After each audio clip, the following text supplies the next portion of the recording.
आज हम अवयवों के गुणनफल से संबंधित शेष गुणधर्मों का चर्चा करेंगे। उसमें से है वितरण नियम।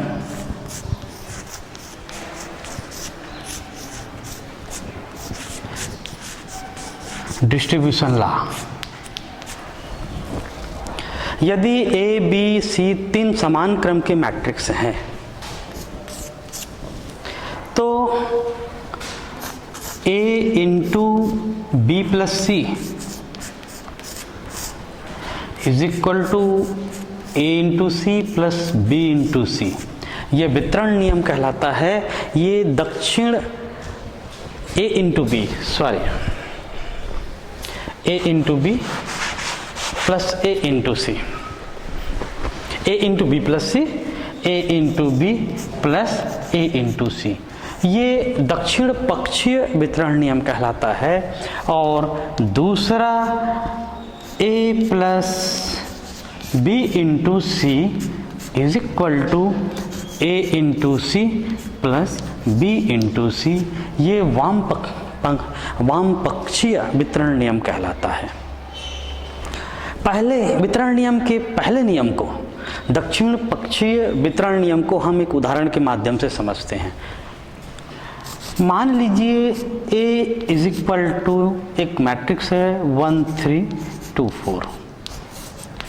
इसी प्रकार से B एक मैट्रिक्स है 2 क्रॉस 2 मैट्रिक्स है 2 1 4 2, तथा C एक मैट्रिक्स है 5 1 7 4। यहाँ पर देखते हैं, हमने पहले ही कहा था A B C तीनों समान क्रम के मैट्रिक्स है। इस एग्जाम्पल में भी देखिए A 2 क्रॉस 2 मैट्रिक्स है, B भी 2 क्रॉस 2 मैट्रिक्स है और C भी 2 क्रॉस 2 मैट्रिक्स है। तो हम पहले नियम को इस उदाहरण के माध्यम से सत्यापन करके देखेंगे। तो सत्यापन करने के लिए पहले क्या निकालना पड़ेगा? B प्लस सी की वैल्यू निकाल लेंगे। तो सबसे पहले हम B प्लस सी की वैल्यू निकालेंगे। B प्लस सी की वैल्यू निकालने के लिए B मैट्रिक्स के मान को सब रख दिए और प्लस C मैट्रिक्स के मान को रख दिए 5 1 7 4। दोनों को योग कर दिए। तो दोनों को योग करेंगे तो कितना मिलेंगे? मैं इसी के सामने लिख रहा हूँ। 5 और 2 7, 1 धन 1 2, 4 और 7 7 4 11 और 2 और 4 6, ये दोनों का योग निकल गया। ठीक है, B प्लस सी मैट्रिक्स। उसके पश्चात हम A into B plus C matrix निकालेंगे। Then A into B plus C matrix. चूंकि क्रम विनिमय नियम का ये पालन नहीं करता, इसलिए A मैट्रिक्स की वैल्यू को आप पहले रखेंगे गुणनफल का 1 3 2 4 इंटू बी प्लस सी मैट्रिक्स। तो जो आपने मान निकाला है B प्लस सी मैट्रिक्स का, उसके मान को रख देंगे 7 2 11 6। तत्पश्चात दोनों को गुणा करेंगे। दोनों का गुणा करेंगे तो आपको प्राप्त होगा, देखिए 2 क्रॉस 2 है, 2 क्रॉस 2 है, तो गुणा ऑलरेडी परिभाषित है। तो मिलेंगे ये 1 इंटू 7 7 मिलेंगे, प्लस 2 इंटू 11 12 मिलेंगे। इसी प्रकार से ये 2 मिलेंगे प्लस 12 मिलेंगे। इसी प्रकार से 7 या 21 और 11 चौके 44 मिलेंगे। फिर इसका इनके साथ होगा 3 दूनी 6 और 6 चौक 24 मिलेंगे। हमने गुणा कर दिया। गुणा के पश्चात ये मिल गया 7 धन 22 29 हुआ, 12 धन 2 14 हुआ और 21 और 44 हुआ 65 हुआ, 65 और 24 और 6 30 हुआ। इस प्रकार से हमने इक्वेशन 1 बना दिया। एक पक्ष आपने कर लिया। इसी प्रकार से ब्लैकबोर्ड की दूसरी साइड में हम दूसरे पक्ष को हल करने का कोशिश करेंगे। सबसे पहले हम क्या निकालेंगे? A into b. Matrix A को लिख दीजिए। A का वैल्यू है आपका 1 3 2 4 इंटू बी। B का वैल्यू है आपका 2 1 4 2। दोनों का मल्टीप्लिकेशन कर देते हैं। दोनों का मल्टीप्लिकेशन करने से हम पाते हैं 2 एकम 2 प्लस 2 चौक 8। इसी प्रकार से फर्स्ट रो सेकंड कॉलम के साथ 1 एकम 1 और 2 दूनी 4। सेम उसी प्रकार से 3 दूनी 6, 4 चौक 16, फिर 3 एकम 3 और 4 दूनी 8। इस प्रकार से हमने निकाल लिया दोनों का। कितना मिला ये? 8 और 2 10, 4 और 1 5, 16 और 6 22, 8 3 11। इस प्रकार से हमने निकाल लिया। फिर इसका सेकंड पार्ट A इंटू सी की गणना करते हैं। मैट्रिक्स A को निकाल लेते हैं 1 3 2 4 और C मैट्रिक्स लिख देते हैं और गुणा करते हैं 5 1 7 4। फिर देखिए 5 एकम 5, 7 दूनी 14, फिर फर्स्ट रो सेकंड कॉलम के साथ 1 एकम 1, 4 दूनी 8, फिर दूसरा रो फर्स्ट कॉलम के साथ 5 तिया 15, 7 चौक 28, फिर दूसरे रो दूसरे कॉलम के साथ 3 एकम 3, 4 चौक 16। ये आपको मिला 15 और 4 19, 8 और 1 9 और 28 और 15, 8 5 13 और ये 2 3 43 और 16 3 19। इस प्रकार से मिला। हमको क्या करना है? ए बी प्लस ए सी निकालना है। दोनों को जोड़ दीजिए, ए बी प्लस ए सी जोड़ दीजिए दोनों का। आपको प्राप्त होंगे, ए बी का मान निकला है 10 5 22 11 प्लस ए सी का मान प्राप्त हुआ है 19 9 43 19। दोनों को जोड़ेंगे, आपको मिलेगा 10 और 19 का योग, ये मिलेगा 29। 5 और 9 का योग 14, 22 और 43 का योग 65 और 11 और 19 का योग 30 मिलेगा। इस प्रकार से ये इक्वेशन 2। अब आप देखेंगे इक्वेशन पहला क्या कहता है? a इंटू बी प्लस सी, इसका मान वही होता है जिस प्रकार से ए बी प्लस ए सी। तो समीकरण 1 और 2 से, समीकरण 1 एवं 2 से दोनों बराबर मिलते हैं, तो ये नियम की पुष्टि हो जाता है। a into B plus C is equal to A B plus A C. इस प्रकार से ये दक्षिण पक्षी वितरण नियम की सत्यापन होता है। इसी प्रकार से सभी छात्र छात्राएं दूसरे नियम का सत्यापन स्वयं कर लेंगे।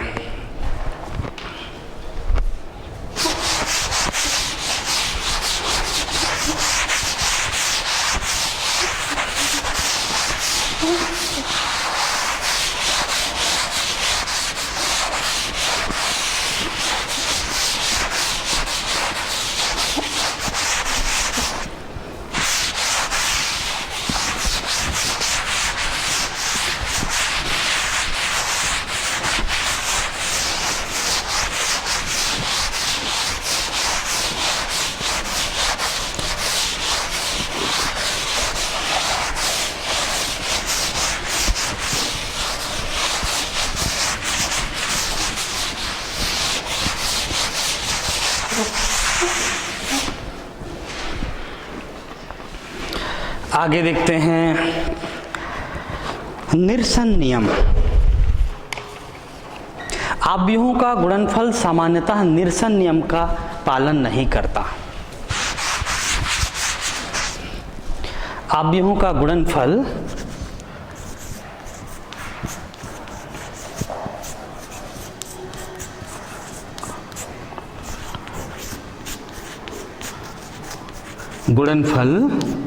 सामान्यतः निरसन नियम का पालन नहीं करता।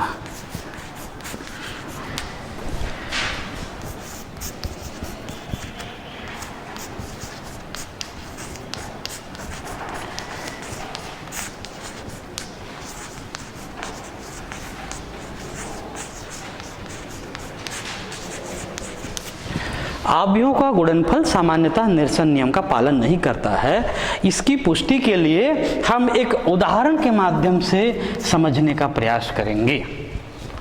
यदि A बराबर एक मैट्रिक्स है 0 1 0 0, दूसरा B बराबर एक मैट्रिक्स है 2 0 0 0 और C बराबर एक मैट्रिक्स है वो 1 0 0 0। देख रहे हैं यहाँ पर, देखिए A और B दो अलग अलग मैट्रिक्स है, दिख रहा है आपको, दोनों की वैल्यू अलग है। तो यहाँ पर A does not equal to B, क्यों? क्योंकि दोनों मैट्रिक्स की वैल्यू अलग अलग है। अब देखिए निरसन नियम में हम देखते हैं AB की गणना कर लेते हैं। AB निकाल लें, A का मान रखें 0 1 0 0 इंटू B मैट्रिक्स की मान को रख दें 2 0 0 0। तो इन दोनों का गुणा करेंगे तो हमको टोटली 0 0 0 0 0 मैट्रिक्स मिलेगा। इसी प्रकार से A इंटू C की गणना कर लेते हैं। A इंटू C की गणना कर लें तो ये यहाँ पर मिलेंगे 0 1 0 0 इंटू C मैट्रिक्स 1 0 0 0। तो आपको यहाँ पर भी 0 0 0 0 मिल रहा है।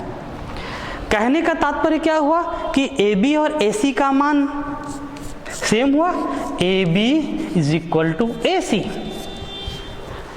लेकिन यहाँ से आप देख रहे हैं B does not equal to A या A does not equal to B।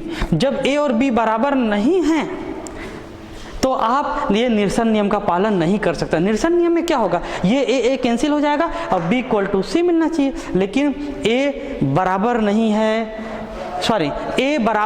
है C के, यहाँ पर थोड़ा सा चेंज कर दें, तीनों बराबर नहीं है। यहीं पर आते हैं, निरसन नियम में क्या होगा कि A कैंसिल हो जाएंगे, आपको मिलना कैसे था B बराबर C, मिलना कैसे था B बराबर C। लेकिन आप देख रहे हैं B और C अलग अलग मैट्रिक्स है, तो यहाँ पर ये B बराबर C नहीं है, इसलिए निरसन नियम का पालन नहीं होगा। मतलब आपका AB ये कैंसिल नहीं होगा, B does not equal to C हुआ, निरसन नियम का पालन नहीं हुआ, कैंसिलेशन लॉ आपका पालन नहीं हुआ। अब आते हैं मैट्रिक्स और डिटर्मिनेंट में अंतर। आप सभी छात्र छात्राओं ने इसके पूर्व क्लासेस में, पिछले अध्याय में आपने डिटर्मिनेंट का अध्ययन किया और अभी हम मैट्रिक्स का अध्ययन लगभग कर चुके हैं। दोनों में अंतर क्या है तो ध्यान से सुनिए। मैट्रिक्स क्या होता है, mn राशियों का वह समूह जो क्रमबद्ध m पंक्ति और n स्तंभों में एक निर्मित आयताकार संरचना होती है। जबकि डिटर्मिनेंट क्या होता है, वर्गाकार संरचना होती है। मैट्रिक्स आयताकार संरचना हुआ, डिटर्मिनेंट वर्गाकार संरचना हुआ। मैट्रिक्स को बड़े कोष्ठक रूप में दर्शाते हैं, देखिए मैट्रिक्स को दर्शाने का, और डिटर्मिनेंट को कैसे दर्शाते हैं, दो खड़ी लाइन के रूप में दर्शाते हैं। देखिए मैट्रिक्स को सदैव इस रूप में दर्शाते हैं, जबकि डिटर्मिनेंट को दो खड़ी लाइन के बीच में रखते हैं। ये अंतर हुआ। मैट्रिक्स में आपने देखा है कि संख्यात्मक मान निश्चित होता है। कोई भी मैट्रिक्स का आप देखिए, डिटरमिनेंट में, जैसे डिटरमिनेंट 1 2 2 3 है, तो इसका मान निकालेंगे तो क्या होगा, 3 एकम 3 ऋण 4 बराबर -1। अर्थात डिटरमिनेंट में आप जब भी देखे होंगे तो एक संख्यात्मक मान मिलता है, जबकि मैट्रिक्स में संख्यात्मक मान नहीं मिलता। मैट्रिक्स में आंसर आपको क्या मिलता है, मैट्रिक्स ही मिलता है। मैट्रिक्स में किसी भी सवाल को हल करेंगे तो आप देखेंगे उसका उत्तर जो है वो मैट्रिक्स में ही मिला होगा, जबकि डिटरमिनेंट में डिटरमिनेंट नहीं मिलता। सिद्ध करने की बात में भी आप देखेंगे तो वहां पर क्या मिलता है, कोई ना कोई एक संख्यात्मक मान होता है। ये अंतर होता है। मैट्रिक्स में रो और कॉलम की संख्या समान भी हो सकती है और असमान भी हो सकती है। स्क्वायर मैट्रिक्स है, वहां पर रो और कॉलम की संख्या क्या होंगी, समान होंगी। बाकी सब मैट्रिक्स में क्या होंगी, असमान होंगी। लेकिन डिटरमिनेंट में, सारणिक में सदैव रो और कॉलम की संख्या समान होती है। मैट्रिक्स में भी आपने देखा, मैट्रिक्स का जोड़ना, घटाना, गुणा इत्यादि आपने किया है। दो मैट्रिक्स का आपने जोड़ना भी किया है, दो मैट्रिक्स को आप घटाना भी किया है, दो मैट्रिक्स का आपने क्या किया है, गुणा भी किया है। ये सब परिभाषित है। लेकिन डिटरमिनेंट में ये नहीं होता। दो या दो से अधिक मैट्रिकों को जोड़ना, घटाना, गुणा करना, ये सब अर्थहीन है, होता ही नहीं है। और पांचवी बात, किसी मैट्रिक्स को जब किसी नियत राशि से गुणा करते हैं तो वह राशि मैट्रिक्स के अंदर सभी एलिमेंट में समान रूप से गुणा हो जाता है, जबकि डिटरमिनेंट में ऐसा नहीं होता है। एक नियत राशि का डिटरमिनेंट में गुणा क्या होता है, किसी एक रो में या किसी एक कॉलम में, जितने भी रो होंगे उसमें किसी एक रो में होंगे, या जितने भी कॉलम होंगे किसी एक कॉलम में होगा। इस प्रकार से आव्यूह और सारणिक में बेसिक अंतर है। सभी छात्र छात्राओं को ये अंतर समझ में आना चाहिए। इसके पश्चात हम देखेंगे कुछ इसके गुण धर्म से संबंधित, मैट्रिक्स के गुणनफल और उसके गुण धर्म से संबंधित कुछ अभ्यास प्रश्नावली के प्रश्न का हम अभ्यास करेंगे।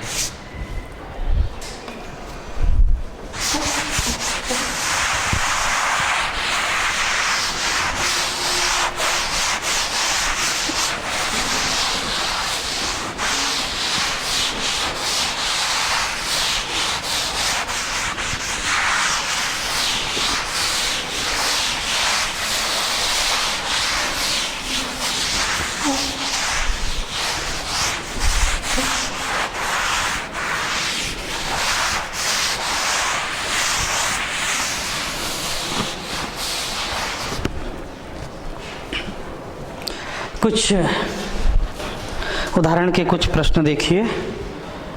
प्रश्न है, एक सर्पाकार कोष्ठक, उसके अंदर दो मैट्रिक्स का योग है, 1 omega omega square, omega omega square 1 और ओमेगा स्क्वायर 1 ओमेगा। सॉरी, थोड़ा नीचे से लिखते हैं।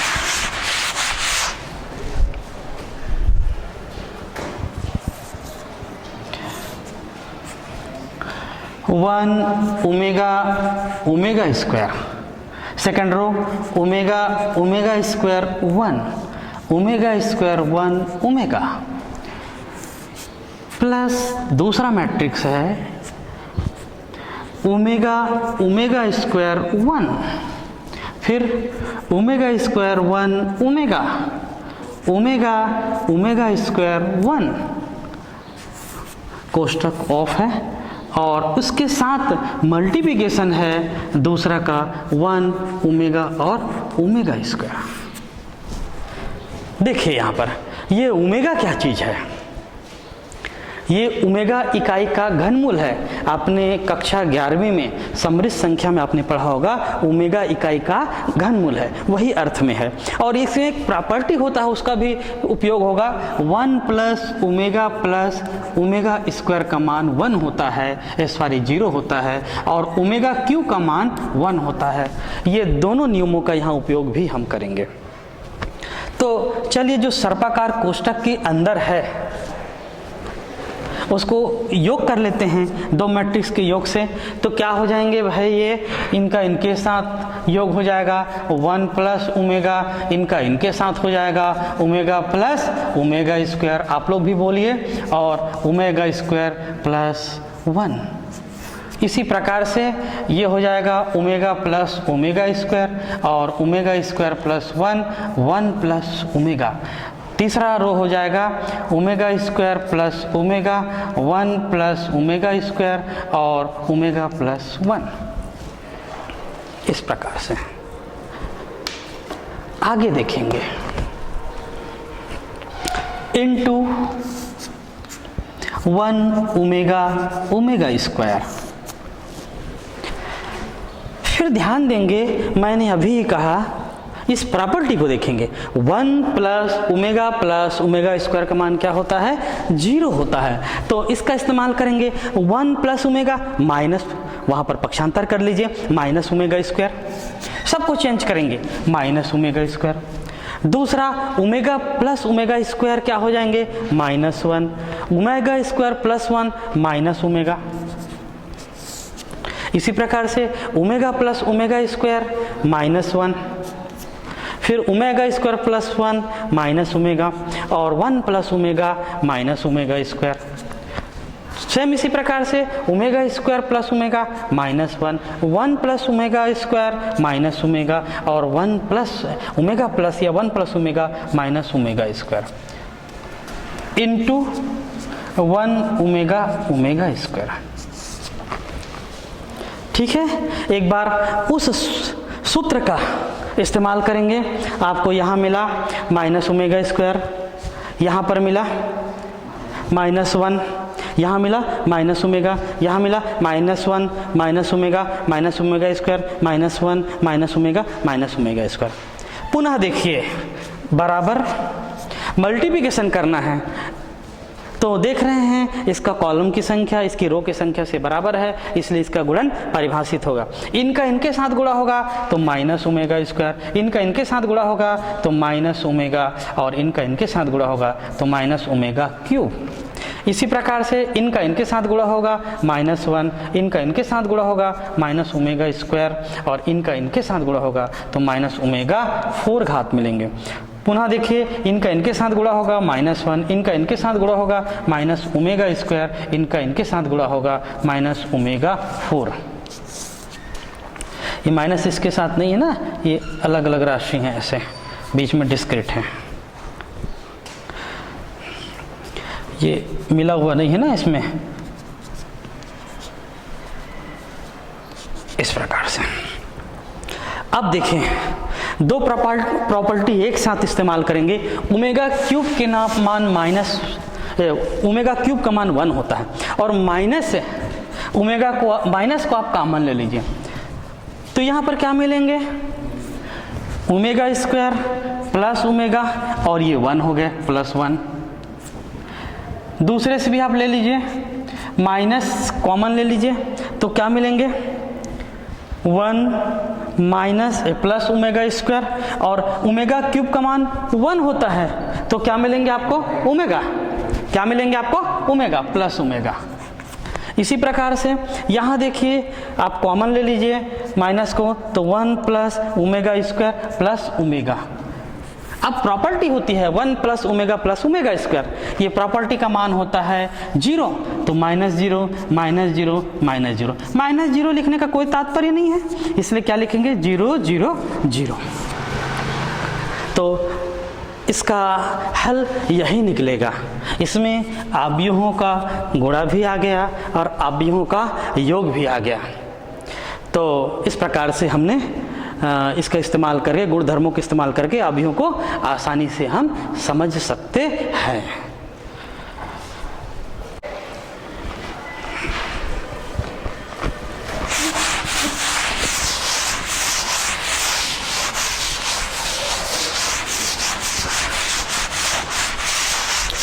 गुणनफल से संबंधित कुछ और प्रश्नों का अभ्यास करेंगे। अभ्यास के समय किसी को कुछ डाउट हो तो प्रश्न भी कर सकते हैं।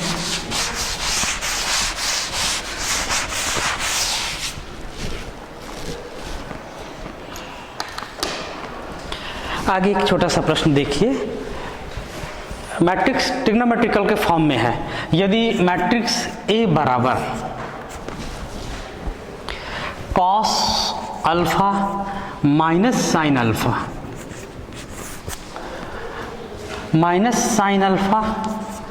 कॉस अल्फा, और matrix B is equal to है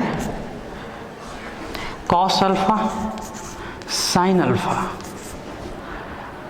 minus sine alpha cos alpha, ये मैट्रिक्स है। तो हमको इसका गुणा निकालना है, गुणा ज्ञात करना है। इसका हमको A इंटू बी ज्ञात करना है, एक प्रश्न है। तो इसको हल करने के लिए क्या करेंगे, हम A इंटू बी निकालेंगे। तो सबसे पहले मैट्रिक्स A के मान को रखेंगे, cos alpha minus sine alpha cos alpha. Matrix B के मान को रखेंगे cos alpha sine alpha minus sine alpha cos alpha, matrix of गुणा करते हैं। Cos alpha cos square alpha, फिर देखिए माइनस माइनस फिर क्या हो जाएंगे, प्लस हो जाएंगे आपका प्लस साइन स्क्वायर अल्फा। इसी प्रकार से फर्स्ट रो दूसरे कॉलम पर आइए, ये आ जाएंगे आपका cos alpha into sine alpha minus sine alpha cos alpha. फिर दूसरा रो पहले कॉलम पर आइए, minus sine alpha cos alpha minus sine alpha into cos alpha और minus sine alpha into cos alpha. फिर दूसरे रो दूसरे कॉलम पर आ जाएंगे तो माइनस साइन स्क्वायर अल्फा और मिलेंगे आपको प्लस कॉस स्क्वायर अल्फा। तो आप देखते हैं ये प्लस का माइनस का कैंसिल हो गया और सर्वसमीका का इस्तेमाल करते हैं, इसका मान 1 होता है, ये आपका 0 हो गया और इसमें क्या हो जाएंगे माइनस, देखिए ध्यान दीजिए -2 sign alpha cos alpha, trigonometrical formula में क्या हो जाएंगे साइन ऑफ 2 अल्फा, तो माइनस साइन ऑफ 2 अल्फा हो गया और यहाँ पर 0 हो गया। और आप जानते हैं cos square alpha minus sine square alpha क्या होते हैं, cos of 2 alpha, cos of 2 alpha. इस प्रकार से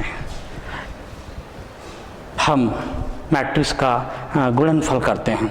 फिर आगे देखेंगे, एक प्रॉपर्टी के विषय में मैंने आपसे चर्चा किया था कि कहा था मैट्रिक्स का, दो मैट्रिक्स का गुणनफल सामान्यतः क्रम विनिमय नियम का पालन नहीं करता है, लेकिन विशेष दशाओं में क्रम विनिमय नियम का पालन करता है, ऐसा भी मैंने कहा था।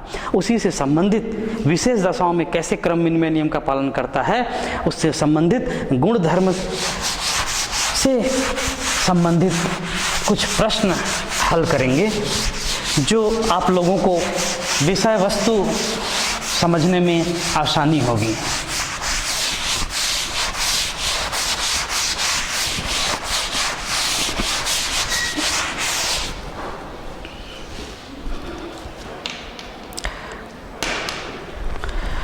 प्रश्न है, एक matrix A is equal to -2 3 -1, पहला रो, दूसरा रो -1 2 -1 -6 9 4। इसी प्रकार से दूसरा मैट्रिक्स है आपका, पहला रो 1 3 -1 2 2 -1, तीसरा रो है 3 0 -1। दिखाइए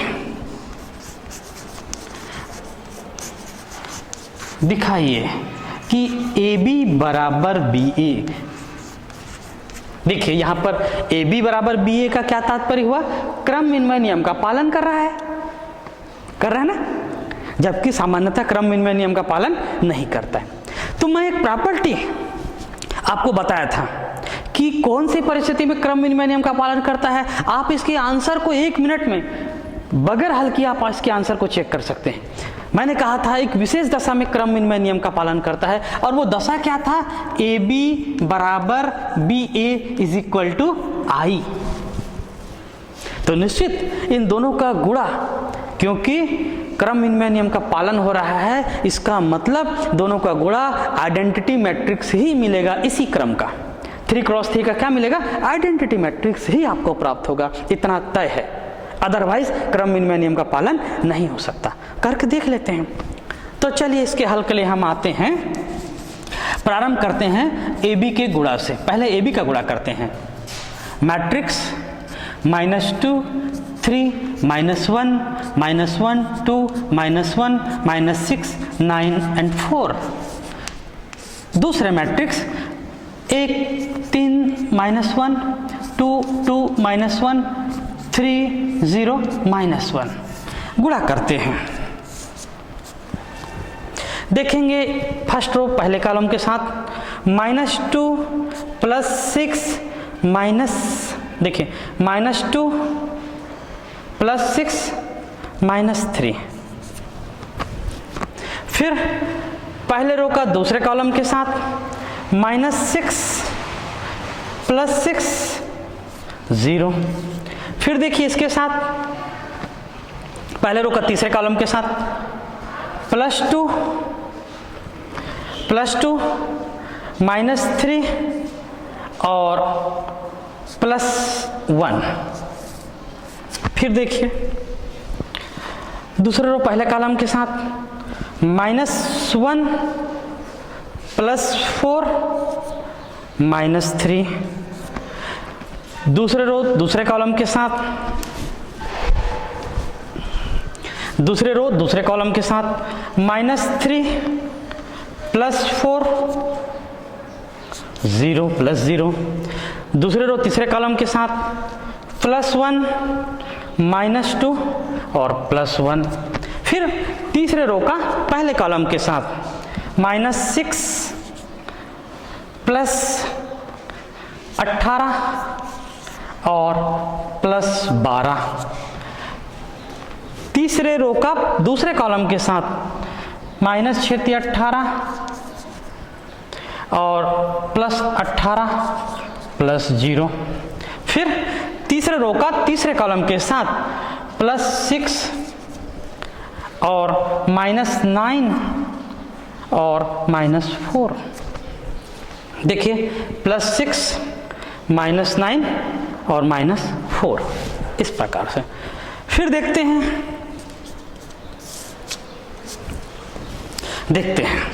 क्या आपको मिलता है। यहां पर देखिए कितना मिला 1, यहां पर 0, यहां पर 0, यहां पर 0, यहां पर 1, यहां पर 0 और यहां पर कितने मिलेंगे। यहां पर कुछ मिस्टेक है, इसको ठीक कर लेते हैं। मेरे ख्याल से निश्चित रूप से माइनस कम मिलना चाहिए। तो कौन सा था ये, तीसरे रो पहले कॉलम के साथ -6 9 दूनी 18 और 4 तिया 12, 4 तिया 12। तो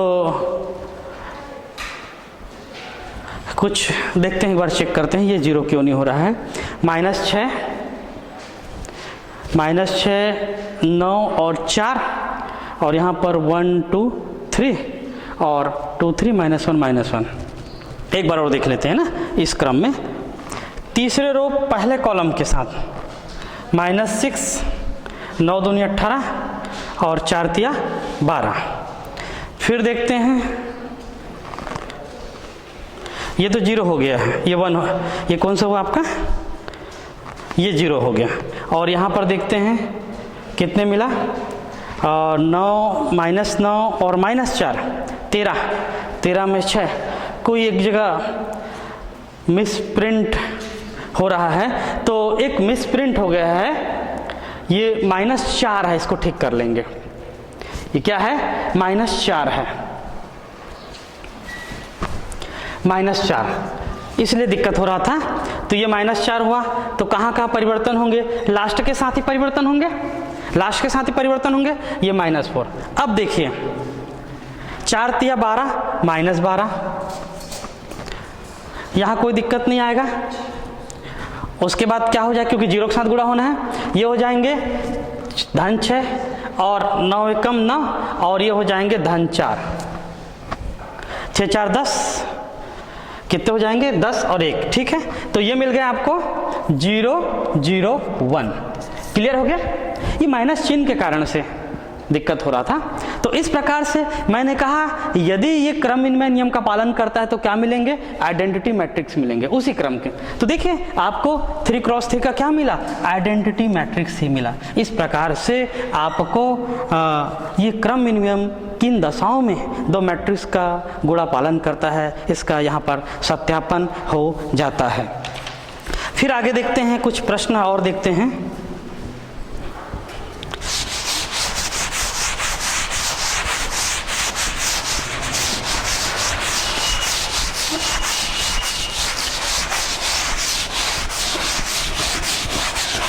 मैट्रिक्स का जब गुणा करते हैं तो चिन्हों को विशेष रूप से ध्यान दीजिए।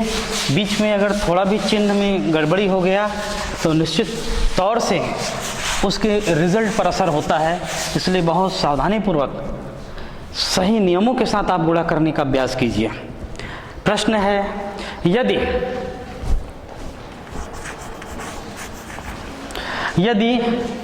a बराबर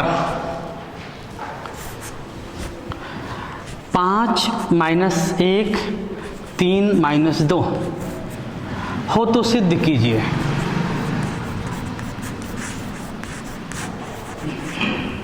सिद्ध कीजिए।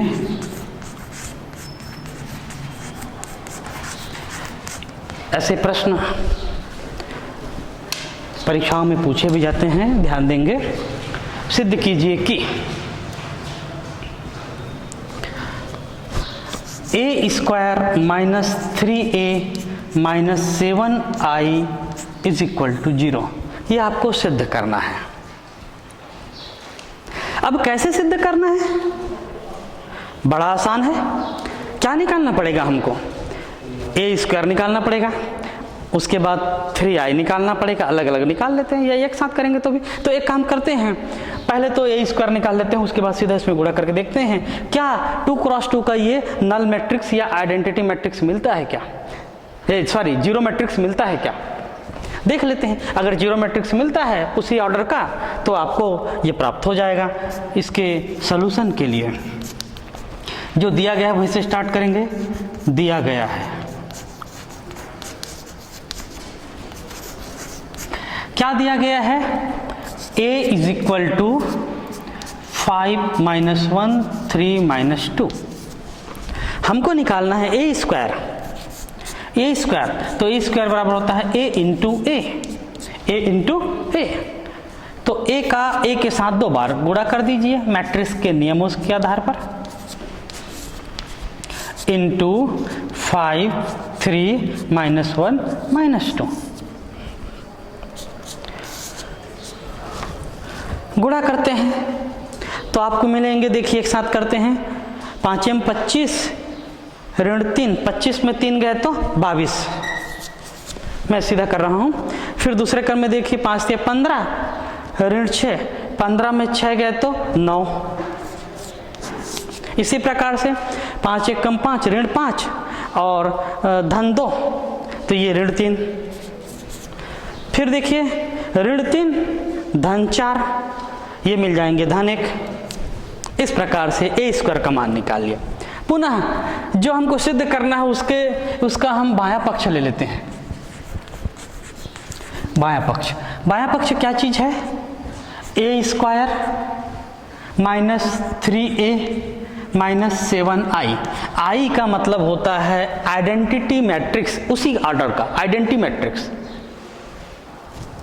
एक सदिश, एक अवयव। a² हमने कितना निकाला है? मान रख दीजिए 22 9 - 3 1 -3a स्केलर मल्टीप्लिकेशन है मैट्रिक्स का। a का मान 5 3 - 1 - 2 × 7। i का मतलब उसी क्रम का आइडेंटिटी मैट्रिक्स है 1 0 0 1। इतना हल करके देखते हैं। अब 22 9 ऋण 3 1। देखिए मैट्रिक्स में इस राशि का गुणा कर दीजिए। 5 × 15 3 × 9 ऋण 3 ऋण 6। फिर 7 का गुणा कर दीजिए अंदर में, तो 7 0 0 7। आप चाहो तो 2 अलग अलग पार्ट में इसको हल कर सकते हो, नहीं तो एक साथ भी इसको हल कर सकते हो चिन्हों के साथ। चलिए एक साथ भी हल कर सकते हैं, या फिर आप चाहें तो 2 पार्ट को पहले कर लीजिए, उसके साथ उसकी भी करेंगे तो भी चल जाएगा। चलिए 2 अलग अलग पार्ट में कर लेते हैं, या एक साथ करेंगे तो देखिए कैसे करते हैं। 22 ऋण 15 ऋण 7। फिर देखिए 9 ऋण 9 -0। फिर देखिए इसके साथ करेंगे तो ऋण 3 धन 3 ऋण 0। और लास्टली देखेंगे तो ये हो जाएगा 1 + 6 - 7। तो क्या मिला? 0 0 0 और 0। तो आपको क्या मिल गया? यहाँ पर 0 मिल गया। समीकरण रूप में ये क्या मिला? 0 मिल गया। इस प्रकार से हम इसको बड़े सरलता से हल कर सकते हैं।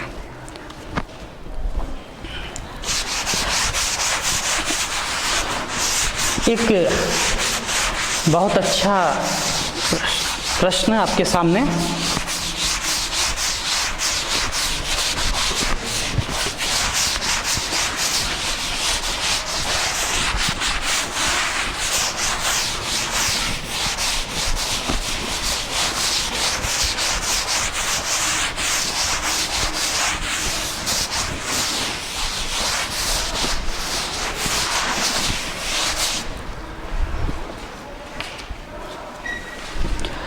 प्रश्न है,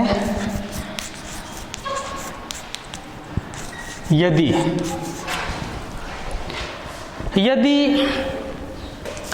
matrix 6 5 5 6 is equal to b into b equal to 11 0 0 11, इस प्रकार से मैट्रिक्स है, तो 2 × 2 का बी मैट्रिक्स ज्ञात करना है। तो क्योंकि 2 × 2 का है दोनों, तो 2 × 2 का ही मिलेंगे। 2 × 2 का बी आप भी ज्ञात कीजिए, बी मैट्रिक्स ज्ञात कीजिए, ज्ञात करना है।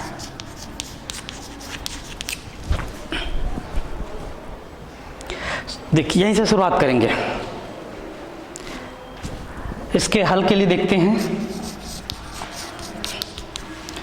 माना कि यह दिया गया से स्टार्ट करते हैं, प्रारंभ करते हैं जो इक्वेशन आपको पास दिया गया है, दिया गया समीकरण, दिया गया समीकरण, समीकरण के रूप में मैट्रिक्स जो है, matrix 6 5 5 6 into b equal to matrix 11 0 0 11। अब एक काम कीजिए, इस B बराबर कोई मैट्रिक्स मान लीजिए, B बराबर कोई मैट्रिक्स मान लीजिए, तो B इज इक्वल टू, माना कि B बराबर एक मैट्रिक्स मान लीजिए आपका, वो मैट्रिक्स ABCD कुछ भी मान लीजिए, ABCD। इस मान को यहाँ पर रख देते हैं, तो देखेंगे 6 5 5 6 इज इक्वल टू बी का मान को रख लेते हैं ABCD इज इक्वल टू 11 0 0 11। फिर यहाँ पर देखते हैं दो मैट्रिक्स के गुणनफल से, दो मैट्रिक्स के गुणनफल से देखेंगे आप, तो ये समीकरण मिलेंगे 6A + 5C पहला मिला, दूसरा 6B + 5D 6B + 5D, फिर नीचे मिला 5A + 6C 5A + 6C, और मिला lastly 5B + 6D 5B + 6D is equal to, इधर मिला दो मैट्रिक्स, ये हो गया। अब दो मैट्रिक्स की समानता से, दो मैट्रिक्स की समानता से आपको कैसे मिलेंगे, 6A + 5C is equal to 11 पहला समीकरण, दूसरा समीकरण मिलेंगे 6B + 5D is equal to 0, तीसरा समीकरण मिलेंगे 5A + 6C is equal to 0, और लास्ट समीकरण मिलेंगे 5B + 6D is equal to 11। ये समीकरण नंबर 1, ये समीकरण नंबर 2, ये समीकरण नंबर 3, ये समीकरण नंबर 4। इन समीकरणों को हल करके सामान्य विधियों के द्वारा इन समीकरण को हल करना है, और हल करने के पश्चात उस मान को वहां पर रख देना है। तो आप हल करेंगे सामान्य विधि के द्वारा, तो मान लीजिए समीकरण 3 से, समीकरण 3 से या 2 से भी स्टार्ट करते हैं। देखिए क्या करेंगे, 1 और 3 का कोरिलेशन है, A और C के बीच में संबंध है, ये भी A C के बीच संबंध है, और 2 और 4 के बीच में। तो देखिए कोशिश करते हैं समीकरण 3 से, समीकरण 3 से हम क्या करेंगे, a का मान निकाल लेंगे। तो a का मान निकलेगा -6/5c, -6/5c निकला। इस मान को समीकरण 1 में रख देंगे, समीकरण 1 में रखते हैं, समीकरण 1 से। तो समीकरण 1 में रखेंगे a के मान, तो -6/5 × 6, 5c = 11। फिर देखेंगे -36 + 25c = 55।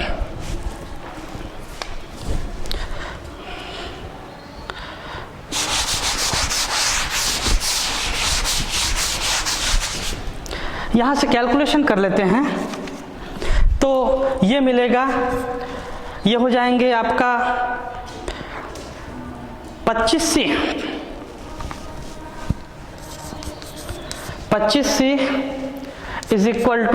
उधर जाके वो हो जाएंगे 25c, कितने हो जाएंगे ये, नहीं 6 का 36 उधर जाके प्लस हो जाएंगे, और प्लस हो जाएंगे कितने हो जाएंगे, हाँ 55, 1 मिनट ना, 11 × 5 = 55। यहाँ पर 36c, सॉरी इसमें c लगा हुआ है ना,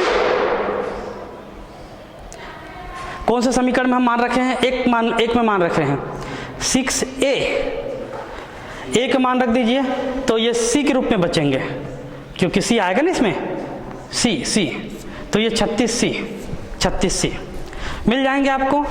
11c -11c = 55, c छूट गया था, -11c = 55, देन c = -5। इसी प्रकार आप सीधे मान निकाल सकते हैं समीकरण 3 और 4 से, समीकरण 3 और 4 से। अच्छा यहाँ देखिए, यहाँ एक काम करेंगे, c का मान निकल गया, c के मान को यहाँ पर रख दीजिए, तो a का मान कितने निकलेंगे, -6/5 × -5, तो ये मिल जाएंगे 6, a और c का मान मिल गया। इसी प्रकार से समीकरण 1 और 4 से, समीकरण किससे, 2 और 4 से, समीकरण 2 एवं 4 से सेम मान निकाल लेंगे।